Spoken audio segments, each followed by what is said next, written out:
What is up, guys? My name is Sam with Sota's Exotics. In today's video, I got something really cool to announce.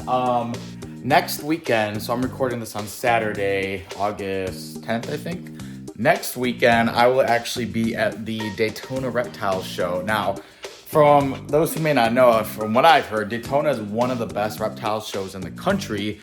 I think, like, so far, grew up going to NARBC Tinley, which is probably the biggest reptile show in the country, but the Daytona Reptile Show in Florida is one of the biggest, and it also is one of the best ones to find turtles and tortoises. So, a group of friends and we're gonna actually be going on a little excursion through Florida and doing some herping. It's a bunch of turtle nerds, so it's gonna be really cool time. And then we are gonna be going through and then ending off in Daytona for the reptile show. So if any of you guys are going to Daytona and you need to get in on an Airbnb, we have an Airbnb for Friday and Saturday. It was kind of expensive, not crazy, but if we get a couple more people, we can fit some more people, and you guys want to come stay with us, let me know and I can get you in on this Airbnb. The more people we get in there, the cheaper it'll be. It's 4-minute walk away from the venue, so it's pretty freaking cool. We're really excited about it. This is gonna be my first time going to a reptile show in Florida, which is insane. And again, I'm just really excited because a bunch of turtle and tortoise people are gonna be there. It's like one of the biggest ones for meetups for all the turtle community. So we're gonna be meeting with a bunch of friends. We're gonna be seeing some really cool animals and doing some awesome fun things too. But with that being said, this is actually gonna be one of my longest trips away from home that I've taken in a long time. And since all my last times being away from home, my collection has grown exponentially. My awesome fiance offered to take care of my animals. I didn't really want to make her do that, so I offered to get an animal pet sitter who could do it all, but I know she can handle it. If she's willing to do it, I guess I just won't argue with her word. She says her word is right. But, you know, I have to get basically everything all ready as much as I can so that it is easy for her to basically just do all the basic needs every day and not have to worry about stressful things with all the animals. So preparing for leaving your home to have somebody watch your animals. You want to make it as streamlined as possible so that there is a minimum amount of stress, especially when you carry a large collection and potentially some dangerous animals like my Gila monster. So what I'm gonna do is basically I'm gonna do a deep clean of all my enclosures today. Basically, I'm gonna do a really deep sanitation of all the water dishes. I'm gonna clean all the food bowls.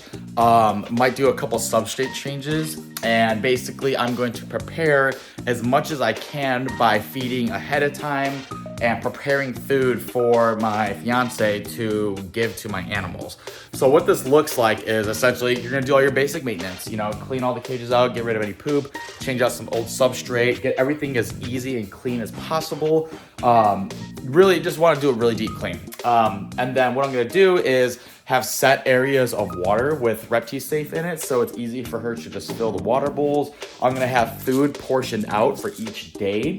And then for my tortoises that are gonna be eating the greens, essentially what I'm gonna do is portion out all their food for the day and basically just keep it in the fridge so that when it comes time to feed them, all she has to do is take it out and give each portion to the animal. Now, for those of you who may have pets at your animals that don't really know a lot, something I found extremely helpful is I basically just write down these little like care guides, and I also take videos of like the portions and everything I put for each animal.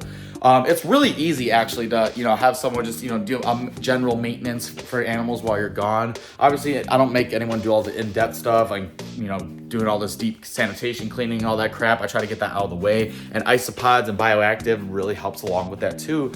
But essentially just putting some info where you can definitely help, and sending videos so they know the exact portions to put for each animal. It really goes a long way. It reduces the stress while you're gone and essentially make everything so clean when you get back so you can get right back into the groove of things. Now, a couple extra things that you always want to do when you're leaving for any type of trips is you always want to make sure you have some spare bulbs. You know, bulbs go out all the time. You always want to make sure you're prepared in a way so in case something breaks or goes wrong, you have everything you need to replace that, or they can replace it with you. Now, if like, for example, my Gila Monster heat bulb went out, I probably just wouldn't have her do anything with it. I don't want anyone else taking a risk of getting bit by a Gila Monster. Not that I think the Gila Monster will, but you know, I wouldn't take that risk. This room, my basement gets pretty hot during the day with all these heat lamps in here, and with it being the middle of summer. So if the heat lamp did go out, it's not gonna be a huge deal for a few days. But, you know, you just want to make sure, like for the turtles example, you know, if we got a heat bulb that goes out here, she could easily just switch it out. But it makes it just a little bit easier just having something prepared. I like to sometimes label the cages, but my girlfriend knows where or my fiance, I should say, still getting used to all that. I like to label the cages sometimes just so they know, but you know, I already have like the animal labels on there, so I don't label the cages like cage 1, cage 2. But if you're going out of town and you have multiple cages, you can put little post-it notes and say like cage 1, and then when you text them like your care guide, you say like cage 1 needs water changed daily, needs food this day, blah blah blah. Doing stuff like that really goes a long way. Something that I wish that I had and that I might start incorporating into my life, which I really should have done sooner, was getting timers. I know timers are the way to go, having with Wi-Fi set timers with everything. That way you can turn off your lights remotely and everything. I really need to start looking into that. So if any of you guys do anything on timers, want to send me some links of some good products to use, I'd love to hear about them, because it can honestly save so much time out of my day too, with me taking care of my animals. And it's just something I kind of want to start jumping into here as, you know, I start progressing with taking care of everything and all that. So yeah, I just wanted to let you guys know I'm gonna be at the Daytona Reptile show. If any of my 5 fans are going to the show and want to come say hi and grab a beer, let me know. We might just get some food or anything. We're not gonna be doing anything crazy. We got a lot of business to conduct while we're there, aka looking at reptiles and going herping. But yeah, come say hi, and we will see you in the next video. And by time, yeah, this will come out basically tomorrow, which for you guys will be the 11th. And that time next week, I'll be in Daytona. So we'll see you guys there.